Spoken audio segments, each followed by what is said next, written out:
class in the first part of the revolution? What did I mostly talk about?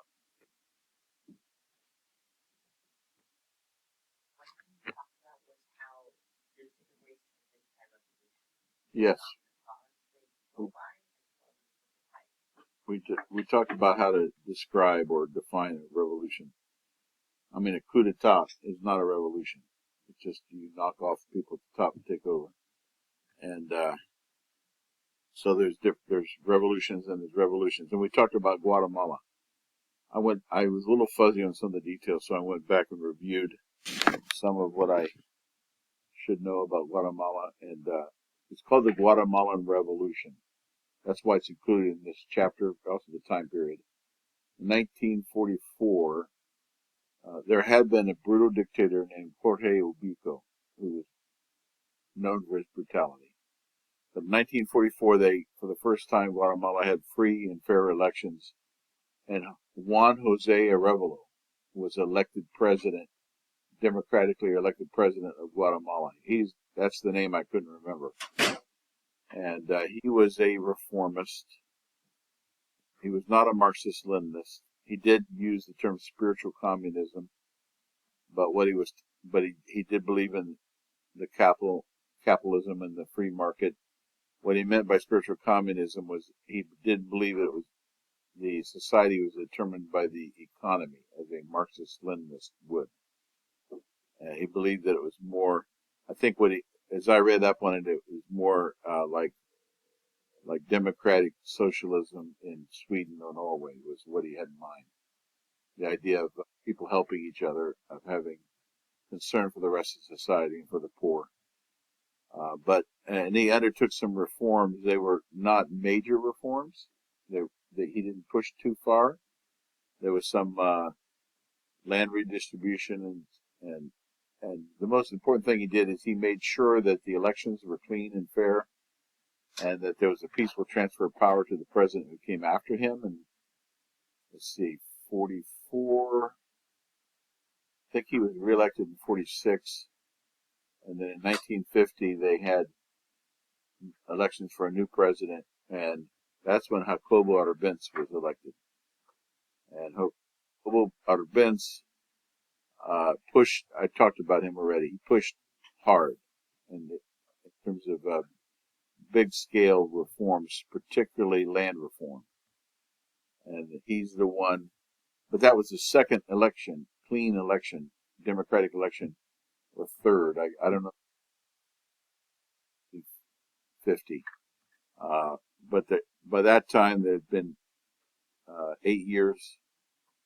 And so Jacobo Arbenz took over as president. He tried to redistribute unused land, lying fallow, owned by the United Fruit Company, to Guatemalan peasants. He offered to pay the United Fruit Company, as I told you. He offered to pay them the rate that they were reporting its value for tax purposes. Of course, they underreported it because they didn't want to pay taxes. And that was a non-starter for the United Fruit Company. And that led to Carlos Armas Castillo, was the puppet dictator that the CIA found to set up to invade Guatemala, to save Guatemala from communism and reestablish democracy and freedom. And it was actually anything but. And it was justified in terms of the Cold War. Because in the Cold War, there was no middle ground. You were either with us or against us. And so you couldn't be just a nationalist reformer if you were trying to threaten the United Fruit Company's property and redistribute land to peasants. That sounded too much like communism. And so there was a lot that happened during the Cold War period which legitimate reformist or nationalist movements were squashed in the name of the Cold War, and were accused of being communists when they really weren't in any meaningful way. And this is one example. I told you that Che Guevara was in Guatemala City near the end of his long motorcycle trip through Latin America, and he wanted to fight. He was a nobody at that point. He was just a medical student traveling around Latin America. And a lot of other people wanted to fight to defend the Guatemalan Revolution, but Jacobo, what did I say his name was? Arbenz. Jacobo Arbenz decided to not fight to avoid bloodshed and left the country. So Carlos Armas Castillo took over as a dictator proclaimed by the United States the president in 1954. And that led to a lot of bad things in Guatemala in the 40 years after that, including a civil war that lasted 40 or 50 years and a genocide in the 1990s among the Mayan Indians in the mountains. And but here's where our story picks up today, and I'm going to finish this revolutionary period with this. I kind of avoid talking about this because there's a lot of sensitive feelings in Miami over this issue, and you know, I try to thread the needle down the middle and not offend anyone on either side, so I'm going to try to do that today. I'm just going to tell you what I know from historical study, and I'm not going to opine on the Cuban Revolution. This was the second Cuban Revolution. I did tell you already there was a 1933, there was a first Cuban Revolution to overthrow Gerardo Machado, who had a lot of similarities with Batista, actually. And it was a coalition of university students and military officers, not officers like lieutenant, captain, major, colonel, but the what do you call those officers when they're enlisted officers? Non-com officers. That is sergeants. It was called the Sergeants' Rebellion, where a group of sergeants and their squads rose up and joined the university students to protest Gerardo Machado and overthrow him. The leader of the Sergeants' Rebellion was Fulgencio Batista. One of the leaders of the university students was Carlos Prios Socorras. I had to go refresh my memory on these characters with Wikipedia. I almost could have used AI, but I didn't. I used Wikipedia. So this began a period of upheaval in Cuban politics.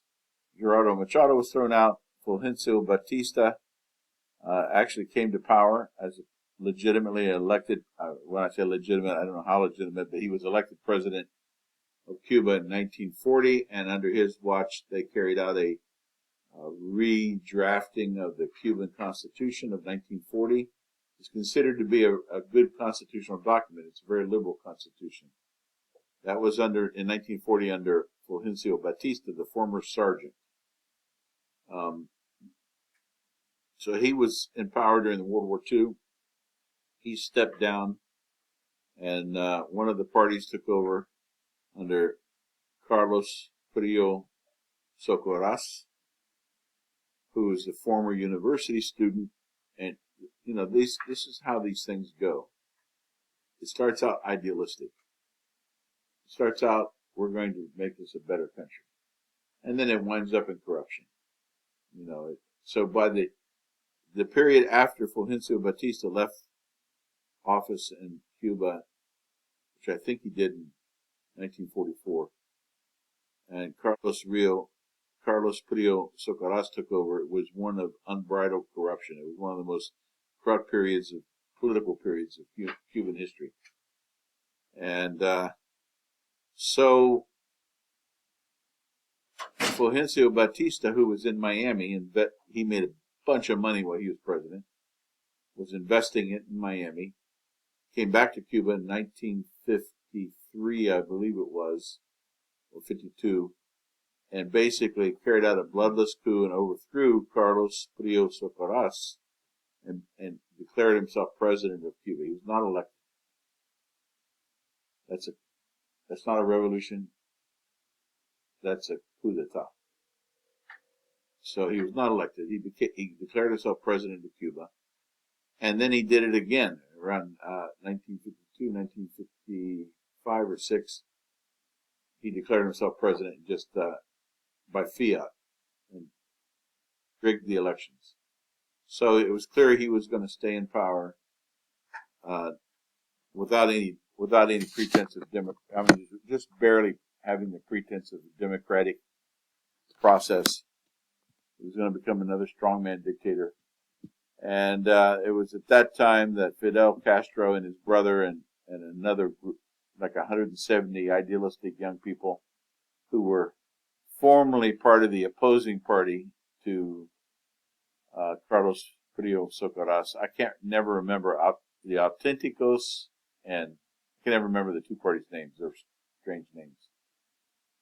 Ortodoxos y Auténticos. And I don't remember which one he was part of.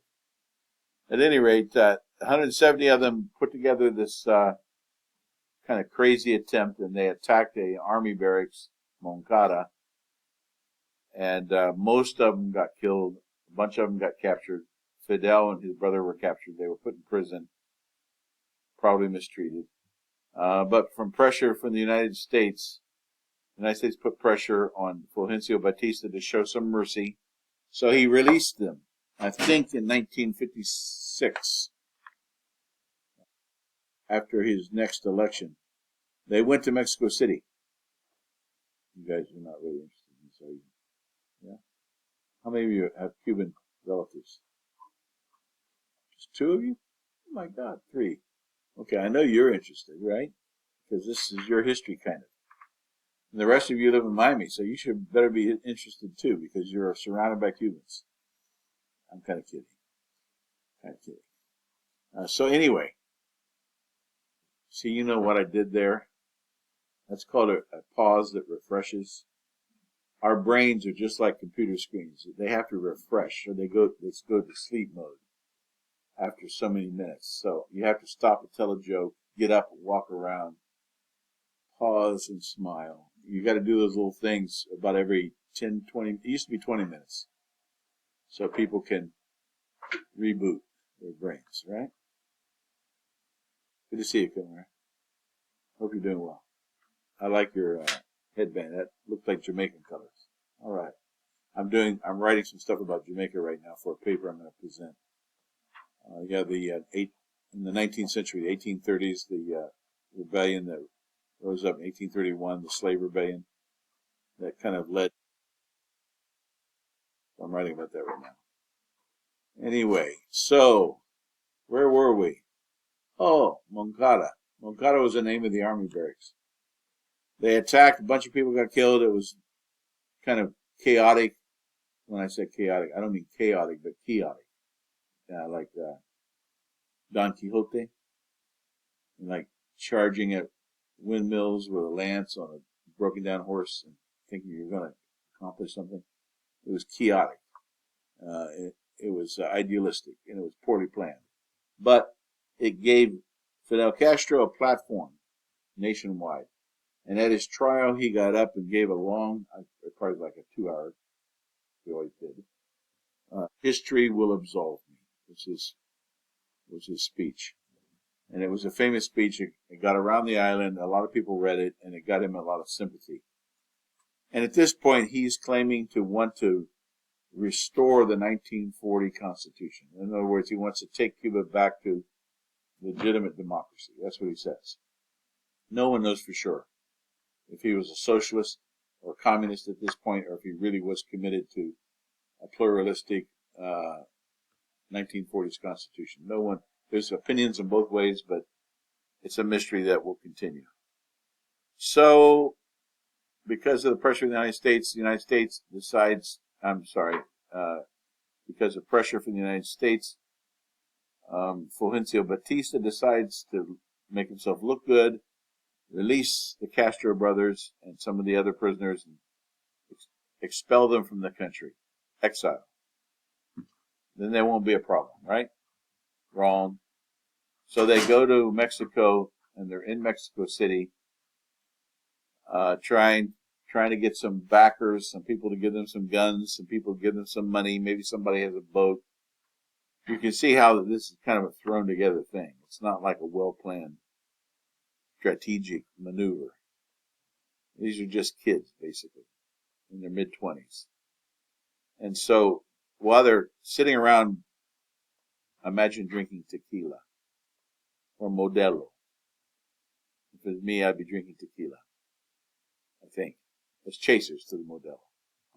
So they're sitting around Mexico City bars planning their revolution in Cuba. And they run into this Argentine dude, medical doctor. This is Che Guevara. He just came from Guatemala. And he's listening to them, and they're talking big, and he says it'll never work. I just came from Guatemala City. They tried to bring reforms. The United States and the CIA financed a intervention, and they shut it down. If you guys really are serious, you're going to have to go hard and go big, because if you just play around with this, I'm ad-libbing here to what I think he might have said. He basically said, you're going to have to go into a full-blown revolution. You can't just do reform, because the United States will invade and they won't let you. That's what it's reported that he said. And so anyway, they found somebody to finance an expedition. They found a boat called the Grandma, not a very auspicious name for a revolution. And I think about 78 or 80 of them got crowded on this boat with their weapons, and the boat took them to, fortunately, took them to the eastern side of Cuba. This is called El Oriente. And it has the fame of being a distinct part of Cuba that's very different from the rest of Cuba. And the Oriente, which is the Sierra Madre Mountains, it's a mountainous area, and it's a lot of farmers. It's been neglected by, over the decades and even centuries, it's somewhat neglected by the central government. And the people who grew up in El Oriente, many of them were Afro-Cuban or mestizo, people of color, and tended to be very independent tobacco farmers and very rebellious. And that's where the wars of independence were launched from there in the 19th century. So they land somewhere in the Oriente on their boat, but spies had already informed on them to the Fulgencio Batista government, and they had a battalion waiting and mowed them down as they came on the beach. I don't know how many died. I don't remember, but I know that only 3 of them got away. Fidel, Raul, and I think Che got away immediately, and then later they met up with another 8 or 9, and ended up being 12 of them. And that was it out of the 80 that originally went. The rest of them were in jail or dead, and there was only 12 guys. So this takes on kind of mythic and heroic proportions if you're not an exile, in which case it doesn't take on mythic or heroic proportions. And so the thing, what happens is they survive. They just stay alive in the mountains. And all these peasants, or the campesinos from the Oriente, who they're always ready for a rebellion. They start trickling into their camp and joining them. So their numbers start growing from these campesino Cubans living in the Oriente who are already ready to fight against the central government. And then they start getting university students, find out about them and come out from Havana. Catholic students come and join them. All of them, not all of them, but most of them probably thinking we're going to fight to restore democracy in the 1940 Constitution. And Fidel, whatever his convictions were, allowed them to think that. Whether that was his original intention or whether he was covering up his Soviet Marxist-Leninist inclinations, again, we don't know. Che Guevara was a committed communist, and so was Raul, Fidel's younger brother. So eventually they develop enough numbers, and the morale was so low in the Cuban National Army under Fulgencio Batista, and also the United States cuts off military aid to Batista at some point because of human rights abuses. And they roll across eastern Cuba into the middle of Cuba, and eventually they come into Havana. That's the picture of them marching in Havana, Cuba, in 1959, right around right after Christmas, before New Year's. They arrive in Fulgencio Batista flees. I think he flew to the Dominican Republic, and then later on to Miami with a good bit of wealth. And now you have a new government, but it's a revolutionary government. The people are fired up. There's a feeling of revolution in the air. This is kind of, I was talking to my previous class about this American history class. We were talking about the feeling in the United States when John Kennedy was elected. He was from a new generation. He was young, youngest person elected president up to that point. This is 1960. So there was a feeling of idealism and hope and a fervor when he was elected. Well, the same thing was going on in something similar. I won't say the same thing. Something similar was happening in Cuba, but it had a very definite anti-U.S. tinge to it because of past interventions, because of the Platt Amendment, nationalism. There was a revolutionary fervor in Cuba that had an element of anti-U.S. In it. Would Cuba have necessarily aligned itself with the Soviet Union if the United States had been more supportive? We don't know. We know that the United States ignored the revolution in Bolivia in 1954, and it eventually moderated, and they restored relationships with the United States, and it worked out okay. But the United States couldn't ignore Cuba because it was right there, 90 miles from Key West. Let me pause. Anybody have any questions, comments? So this is the culmination of this period that John Chasteen is calling revolution, 1945 up through the 60s. This is just a pause because you still have 1972, a democratic socialist is elected president of Chile. And then in 1979, the Sandinistas in Nicaragua, named after a freedom fighter and nationalist who fought against the U.S. Marines in 1916, Sandino. The Sandinistas join a broad multi-movement, multi-class front that rises up against Anastasio Somoza, including the church, was very much supportive of the Nicaraguan Revolution. Because as we're going to talk about next week, partly because of liberation theology, the idea that God loves the poor and that Christian leaders or church leaders should be on the side of the poor. All of that culminated, and Anastasio Somoza was a lot like Fulgencio Batista, like a mafia crime boss. Both of them have a lot of similar characteristics. Actually, there was no other successful overthrow of any other government in all this time period in Latin America except for Nicaragua and Cuba. And they have very similar characteristics. They both were corrupt, extremely corrupt, mafiosos, mafia dictatorships, kleptocracies, you could say. And they both lost support from the United States. And they both provoked a multi-class uprising against themselves. And so 1979 is kind of the high point. Well, actually, Cuba is probably the high point of revolution. But in Nicaragua, it was the final revolution. And then after that, even before that, we have what's called a period of repression, in which countries like, and I'm going to talk about this next week, probably on Thursday, countries like Brazil, Argentina, really bad, Chile, Uruguay, military dictatorships took over and tried to stamp out leftism of any sort, including university students, union leaders, people who had nothing to do with revolution or violence, but were leaning towards the left. This was the repression that came, and this was part of the Cold War. In part because Cuba, before it became clear that Cuba was aligned with the Soviet Union, Cuba inspired hope in Latin America that people really could overthrow corrupt dictatorships, that people really could go out and do literacy campaigns and educate poor peasants in how to read and write.